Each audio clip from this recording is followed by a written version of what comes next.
So hello everyone, hi, I am Sunil Srivastava और हम start करने जा रहे हैं फंडामेंटल राइट्स के याद करने की कुछ ऐसे क्रिएटिव ट्रिक्स जो आपको इसको 10 सेकंड में ही पूरे फंडामेंटल राइट्स को याद करवा देंगे। बट द पॉइंट इज कि ये क्लासेस है किसके लिए? जितने भी कॉम्पिटिटिव एग्जाम्स के स्टूडेंट्स हैं या स्कूल के स्टूडेंट्स हैं जिन्हें फंडामेंटल राइट्स याद नहीं हो पा रहे डिटेल में, वो इस क्लास को अवश्य देखें। चलिए, नाउ इंट्रोडक्शन, पहले मैं थोड़ा सा इंट्रोडक्शन देना चाहूंगा कि इंडिया के कॉन्स्टिट्यूशन में 6 फंडामेंटल राइट्स दिए गए हैं, लेकिन इन द स्टार्टिंग पहले 7 फंडामेंटल राइट्स थे, जिसमें से राइट टू प्रॉपर्टी वाला फंडामेंटल राइट टू प्रॉपर्टी को रिमूव कर दिया गया।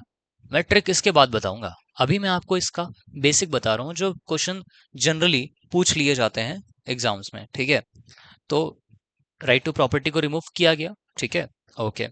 नाउ इनका जो एम होता है वो सिटीजन को प्रोटेक्शन देना होता है, मतलब कि सिटीजन्स को कैसे प्रोटेक्ट करके रखे, सिटीजन को किसी भी तरह की दिक्कत ना हो और उनकी फ्रीडम इंश्योर रहे, ये इनका एम होता है। ये आर्टिकल 14 से 32 तक कवर किए गए हैं, आपको पता ही होगा। ठीक है, और अगर हम और डिटेल की बात करें, थोड़े से और डिटेल जो आपको जानना बहुत ज़रूरी है अगर आप एसएससी या यूपीपीएससी लेवल की प्रिपरेशन कर रहे हो, तो उनके लिए बताना बहुत ज़रूरी है कि सबसे पहली बार इसकी बात 1895 में बाल गंगाधर तिलक जी ने किया था। ठीक है, इसके बाद गवर्नमेंट ऑफ इंडिया बिल में, ठीक है, 1928 में इसकी बात नेहरू रिपोर्ट में की गई थी, नेहरू रिपोर्ट में इसकी मांग की गई थी। और इसके बाद अगर हम जानना चाहें तो 1931 में इंडियन नेशनल कांग्रेस ने कराची सेशन में इसकी डिमांड करी थी, कराची सेशन। ठीक है, सरदार वल्लभ भाई पटेल जी ने। तो ये जो 3 डेट्स हैं हमारी फंडामेंटल राइट्स की, शायद आपने नहीं पढ़ी होगी, ये बहुत जरूरी हो जाती हैं। ठीक है, अब आगे बढ़ते हैं। ये पहले जान लो, फिर हम ट्रिक पे आते हैं। ठीक है, क्योंकि ट्रिक तो जान ही लोगे, लेकिन ये बिना जाने क्या करोगे फिर तुम, है ना, पता ही नहीं रहेगा तो आर्टिकल 14 से आर्टिकल 18 राइट टू इक्वालिटी है, 19 से 22 राइट टू फ्रीडम है। आर्टिकल 19 में आर्टिकल जो 21 है वो life and personal liberty ensure करता है, और 21A जो है वो बच्चों के एजुकेशन की बात करता है, एलिमेंट्री एजुकेशन। लेकिन यहाँ पे घुसा कैसे, देखो, एलिमेंट्री एजुकेशन की बात करता हूँ, आर्टिकल 21A को 86th कॉन्स्टिट्यूशनल अमेंडमेंट एक्ट 2002 में ऐड किया गया था। समझ में आया ये इंपॉर्टेंट क्यों है? क्योंकि इसको बाद में ऐड किया गया है, और ऐसे क्वेश्चन ज्यादा आते हैं क्योंकि बाकी सब तो नॉर्मली पता ही होंगे, लेकिन 21 है आपको शायद ना पता हो। ठीक है, फिर 23 से 24 एक्सप्लॉयटेशन की बात, 25 से 28 फ्रीडम ऑफ रिलीजन, ये चीजें सब पता है ना। अब आते हैं ट्रिक पे सीधा आपने। ठीक है, देखो ट्रिक बहुत इजी सी है। 14 से 18 इक्वालिटी की कहानी, 19 से 22 फ्रीडम की जवानी, 23 से 24 एक्सप्लॉयटेशन बंद, 25 से 28 रिलीजन ग्रैंड, 29 से 30 कल्चर के सैंड, और 32 रेमेडी इन हैंड। ये तुमको याद दिलाएगा कैसे, देखो, हमारी जो बात की गई है फ्रीडम की, वो 19 से 22 में की गई है। तो सबसे पहले क्या हुआ, इक्वालिटी आई, 14 से 18 में इक्वालिटी की कहानी, 19 से 22 फ्रीडम की जवानी। ठीक है, राइट टू फ्रीडम आ गया। 23 से 24 एक्सप्लॉयटेशन बंद, 25 से 28 रिलीजन ग्रांट। तो पहले 23 से 24 में एक्सप्लॉयटेशन की बात की गई है, ठीक है, और 25 से 28 रिलीजन ग्रांट, मतलब रिलीजन की बात की गई है। 29 से 30 कल्चर के सैंड, मतलब भाई कल्चर की, जो कल्चर वाला है हमारा, उसके बारे में बात की गई है कि कल्चरल एंड एजुकेशनल राइट्स। और आर्टिकल 32 हमारा क्या हो जाता है भाई, कॉन्स्टिट्यूशनल रेमेडी। तो ये आपको जो है बड़े आराम से याद करवा देगा, इसमें आपके नंबर्स भी याद हो जाते हैं, और ये जो नेमोनिक्स हैं आपके, ये आपको याद भी करा देते हैं कि यहाँ पे कौन कौन से टाइप इसमें आ जाते हैं, राइट्स आ जाते हैं इसमें। ठीक है, अगर इसको जानना चाहो और, तो इक्वालिटी की कहानी का मतलब क्या होता है भाई, सबके लिए इक्वालिटी हो, कोई अनटचेबल ना हो, कोई टाइटल्स किसी को ना दिए गए हो, महाराजा राजा वाले। ठीक है, फ्रीडम की जवानी में भाई फ्रीडम मिल जाती है, 19 से 22 में आप जवान हो जाते हो, तो आप बोलना शुरू करते हो, अपना जॉब अप करना शुरू करते हो, और अगर अरेस्ट के खिलाफ प्रोटेक्शन की भी मांग करते हो कि भाई कोई मुझे अरेस्ट ऐसे नहीं कर सकता।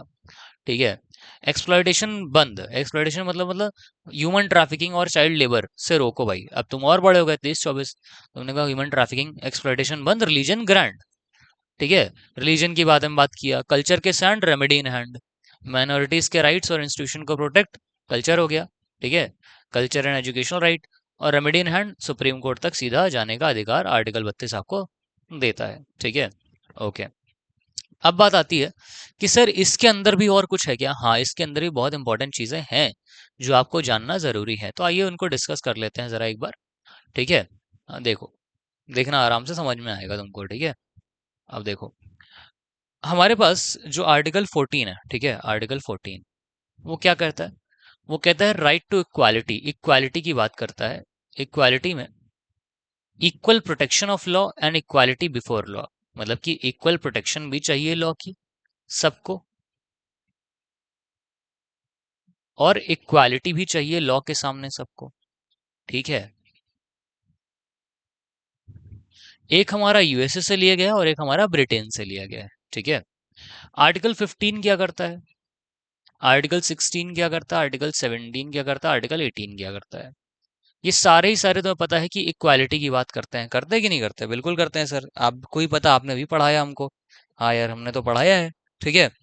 ठीक है, देखो, जब बात आती है आर्टिकल 14 की, तो आर्टिकल 14 तो हमने बता दिया, ठीक है। आर्टिकल 15 की बात आती है, तो आर्टिकल 15 क्या कहता है भाई? एक बार दिमाग पर थोड़ा सा जोर डालो, तुम्हें खुद समझ में आएगा कि जो आर्टिकल 15 है वो हमारा कहता है कि भैया जो आप डिस्क्रिमिनेशन कर रहे हो ना, डिस्क्रिमिनेशन, भेदभाव, वो मत करो यार तुम, ये बहुत गंदी बात होती है, समझे? डिस्क्रिमिनेशन करना किस बेस पे? सारे बेस, सारे मतलब सारे नहीं, सॉरी, सारे नहीं है ना, यहाँ पे यही बात होती है, सारे कर दिया तो अलग हो गया, ठीक है। रिलीजन, रिलीजन मतलब धर्म, ठीक है, धर्म या पंथ। दूसरा है रेस, रेस मतलब कलर, ठीक है।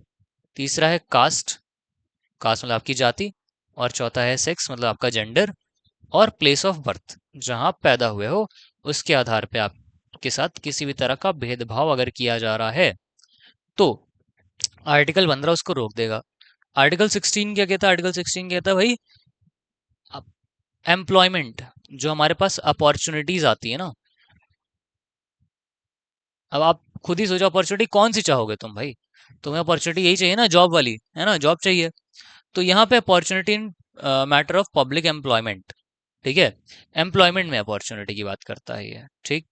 ठीक है, ये मजे की बात तुम्हें पता चलेगी 15(4) में ही ओबीसी को, मतलब कि जो बैकवर्ड सेक्शन है, उनको थोड़ा सा रिजर्वेशन दिया गया। और 16 ऐसे ही 4 में भी ऐसे ही किया गया है। तो इसी में बताया भी जा रहा है कि डिस्क्रिमिनेशन नहीं करना है, और इसी में डिस्क्रिमिनेशन किया भी जा रहा है, लेकिन वो डिस्क्रिमिनेशन माना नहीं जा रहा। वो ये कहा जा रहा है कि वो बैकवर्ड रह गए, उनको आगे बढ़ाने के लिए हम ऐसा कर रहे हैं। आर्टिकल 17 क्या कहता है? आर्टिकल 17 कहता है भाई कि ऐसा है कि ये जो छुआछूत वाला है ना, अनटचेबिलिटी, ये सब जब बंद हो जाना चाहिए, तो बहुत मारेंगे तुमको, समझे, पटक पटक के मारेंगे, ठीक। आर्टिकल 18 कहता है कि भाई जो टाइटल्स है ना, टाइटल्स, ये सब खत्म कर दो, राजा महाराजा, है ना, ये सब नहीं। हाँ, लेकिन जो जितने भी मिलिट्री हैं, एकेडमिक टाइटल्स हैं, जैसे डॉक्टर है, आप लगा सकते हो, वो आपने अपने मेहनत से अचीव किया है ना, वो लगा सकते हो। लेकिन अगर आप जनरेशन वाला टाइटल सोच रहे हो कि मैं राजा महाराजा लगाऊं, वो सब काम नहीं कर सकते। तो यह आ जाता है राइट टू इक्वालिटी 14 से 18 में, जहां पे बोलता है इक्वालिटी की कहानी, ठीक है। इसके बाद आती है आपकी जवानी, 19, 20, 21 और 22, ठीक है। अब यहाँ आप हो गए जवान, ठीक है, जवानी आ गई आपके अंदर, आप फ्रीडम हो गए, एकदम फ्रीडम वाली जवानी, कि मैं तो भैया गाड़ी वाड़ी लेके घूमूंगा, कॉलेज में जाऊंगा, स्टंट मारूंगा, और फिर देखो क्या होता है, हैं? ठीक है। लेकिन पढ़ाई भी कर लो बेटा, पढ़ाई कर लो, ज्यादा जरूरी है। आर्टिकल 19 क्या कहता है? आर्टिकल 19 में 6 राइट्स हैं हमारे पास, ऐसे 6 राइट्स हैं फ्रीडम के, ठीक है। तो पहला अपना आ जाता है ए वाला, यहाँ पे लिख देता हूँ मैं, 19 का ए, 19 का ए आ जाता है। एक नई स्लाइड खोलने क्या यार, नई स्लाइड खोल लेते हैं, ये छोड़ो। A B C D E F, 6 तो है, ठीक। तो जो ए है वो कहता है भैया हमको बोलने का अधिकार है, अब हम बड़े हो गए हैं, और हमको एक्सप्रेस करने का अधिकार है, हमको प्रेम हो गया है, हम जाके एक्सप्रेस करेंगे, उससे कहेंगे, नहीं तो वो, अब आगे तुम जान लो, ठीक है। तो बोलेंगे और एक्सप्रेस करेंगे अपने दिल की भावना को, करो भाई तुम, ये अधिकार तुमको देता है फंडामेंटल राइट, ठीक है, राइट टू फ्रीडम, ठीक। फ्रीडम की जवानी आ गई तुम्हारे अंदर। फिर जब तुमने एक्सप्रेस किया, अब एक्सप्रेस करने के बाद क्या हो गया भाई? ऐसा तुम ये समझ सकते हो कि ये तुम्हारा मुंह है, ठीक है, माउथ है। माउथ के बाद आता है हैंड। भाई लड़ाई झगड़े की बात ही आ गई कि जो आर्म्स हैं, ठीक है, आर्म्स, ठीक, सॉरी यहाँ पे वही आर्म्स ही है, लेकिन इससे पहले असेंबल। ठीक है भाई, अब तुम्हारा हो गया मैटर। अब तुमने कहा मैं एक जगह अपने दोस्तों को बुलाऊंगा, असेंबल हो जाऊंगा। लेकिन तुम असेंबल तो हो सकते हो लेकिन विदाउट आर्म्स। तो तुम्हारे पास आर्म्स नहीं होने चाहिए। तुम कोई हथियार लेके नहीं आ सकते, ठीक है। नहीं तो फिर दिक्कत हो जाएगी, फिर पुलिस पकड़ के ले जाएगी तुमको। ठीक। असेंबल होने का अधिकार है तुमको, लेकिन आर्म्स लाने का अधिकार नहीं है। हाथ पैर से जो करना है कर लो। फिर सी वाला है, जहाँ पे हम एसोसिएशन एंड यूनियन की बात करते हैं, ठीक है। एसोसिएशन एंड यूनियन, अब तुमने कहा भाई अब इससे तो बात बन नहीं रही क्योंकि हम आर्म्स ले नहीं जा सकते, तो हम एसोसिएशन बनाएंगे या फिर एक यूनियन बनाएंगे अपनी, ठीक है। क्योंकि हमारा अधिकार हमें मिला नहीं है, हमारी बात मानी नहीं गई है, तो मैं एक यूनियन बनाऊंगा। और यूनियन बना करके उसमें बातें करूंगा कि भाई क्या सॉल्यूशन होना चाहिए, उस पर बात करके एक सही सॉल्यूशन पे आएंगे, ठीक है। फिर तुमने सॉल्यूशन निकाला, तुम अब फिर राइट टू मूव, तुम मूव करना शुरू किया। तुमने कहा भाई मेरे पास मूवमेंट का अधिकार है, मैं या तो दिल टूट गया मैं जा रहा हूँ दूसरी कंट्री, लेकिन ये कंट्री दूसरी कंट्री का अधिकार नहीं दे रहा है। ये कह रहा है आप इंडिया में जहां जाना चाहो चले जाओ, तुम जम्मू से दिल तोड़वा के केरला जा सकते हो, तुम गुजरात से दिल तोड़वा के उड़ीसा आंध्र प्रदेश जहाँ जाना चाहो जा सकते हो, ठीक है। यूपी भी आ सकते हो तुम, ठीक। टेरिटरी ऑफ इंडिया में घूम सकते हो। इसके बाद ई वाला जो है पांचवा वाला, वो कहता है कि भाई आप घूमने गए, आपको कोई जगह पसंद आ गई, आपको उत्तराखंड पसंद आ गया, मुझे बहुत पसंद है, तो रिसाइड एंड सेटल की अधिकार भी आपको दिया है। रिसाइड का और सेटल करने का भी अधिकार दिया है। और आखिरी में एकदम जब सब हो गया तुम्हारा, तो आखिरी अधिकार तुमको दे देता है कि भैया ऐसा है, तुम अब सेटल हो गए तो वहां पे कोई प्रोफेशन कर लो, प्रोफेशन अपना अपना लो, काम धंधा पकड़ लो, या कोई ट्रेड बिजनेस करना चाहो तो वो कर लो। तो ये कहानी शुरू देखो कहाँ से हुई, सबकी कहानी ऐसे शुरू होती है, ठीक है। तुम पहले समझ गए ना, तुम पहले बोलने आते एक्सप्रेस करते हो, नहीं होता फिर तुम असेंबल होते हो लड़ाई झगड़े के लिए, लेकिन नहीं कर पाते क्योंकि आर्म्स अलाउड नहीं है। फिर तुम एसोसिएशन बनाते हो कि भैया क्या करूं, अब तुम कुछ नहीं मिलता तो तुम चले जाते हो दूसरे जगह, वहां रहने लगते हो, रह रह के वहां पे प्रोफेशन पकड़ लेते हो, ट्रेड पकड़ लेते हो, कुछ करने लगते हो। दिस इज ऑल, यही है आपकी जवानी, इसीलिए कहते हैं फ्रीडम की जवानी, ठीक। ठीक है। अब आर्टिकल 20 क्या कहता है सर? बेटा देखो 20 जो है ना, 20 ये आपको कहता है कि अगर आप किसी ऑफेंस में आपको कन्विक्ट किया जा रहा है, तो उस केस में आपको प्रोटेक्शन दी जाएगी, ठीक है। Protection in respect of conviction, तो ये प्रोटेक्शन है। कन्विक्शन फॉर ऑफेंसेस मतलब अब आपने कोई कांड कर ही दिया, आप लड़ाई झगड़ा कर ही लिए है ना, एक दो कंटा मार ही दिया आपने, तो उस केसेस में आपको एक प्रोटेक्शन रहेगी कि विदाउट मतलब आपको ऐसे ही नहीं कन्विक्ट कर लिया जाएगा, ठीक है। उसका एक पूरा प्रोसीजर होगा, आपको ऐसे ही कोई सजा नहीं सुना देगा, ठीक है। वो क्या होगा वो हम डिटेल में पढ़ेंगे, लेकिन अभी हम 21 पे आओ। 21 कहता है, 21 आर्टिकल जो है हमारा वो कहता है लाइफ एंड पर्सनल लिबर्टी, जीने का अधिकार है भाई, जीने लगा हूं, है ना। लाइफ एंड पर्सनल लिबर्टी, ये आपको जीने का अधिकार है, पर्सनल पर्सनल लिबर्टी, लिबर्टी जीने का अधिकार है, ठीक है। ये हो गया, जीने का अधिकार है, और आपकी खुद की एक लिबर्टी है कि आप अपना जो चाहो वो कर सकते हो, सिंपली नॉर्मल है, ठीक है। 22, लेकिन यहाँ 21 ए भी है ना, 21 ए यहाँ पे ऐड किया गया, तो मैं ऐड कर देता हूँ, रुको जरा। 21 ए, और 21 ए क्या है, 86th कॉन्स्टिट्यूशनल अमेंडमेंट एक्ट 2002 में ऐड किया गया है, जहां पे बच्चों की एलिमेंट्री एजुकेशन की बात की गई है, एलिमेंट्री एजुकेशन, ठीक है। और 22 जो है हमारा वो अरेस्ट और डिटेंशन से हमें बचाता है, कि भाई तुमने कुछ किया, अरेस्ट और डिटेंशन है, भाई डिटेन किए जा रहे हो, तो ऐसे नहीं कर सकते, उसका एक प्रोसीजर है, वो प्रोसीजर पूरा फॉलो करना पड़ेगा, तभी जा करके आप अरेस्ट हो सकते हो या डिटेन किए जा सकते हो। समझ में आया? चलो ठीक है, इतना आ गया। इसके बाद आता है हमारा आर्टिकल, कौन सा आता है, एक सेकंड रुको। हम्म इसके बाद आता है अपने पास कौन सा आर्टिकल आता है, 23-24। 23-24 में क्या था भाई, अपने पास क्या था, इक्वालिटी की कहानी, फ्रीडम की जवानी, एक्सप्लॉयटेशन बंद। अब भाई तुमने कहा बहुत मैंने झेल लिया है जीवन में, अब मेरे साथ कोई एक्सप्लॉइटेशन किया तो मैं बताऊंगा, सबको बंद कर दूंगा।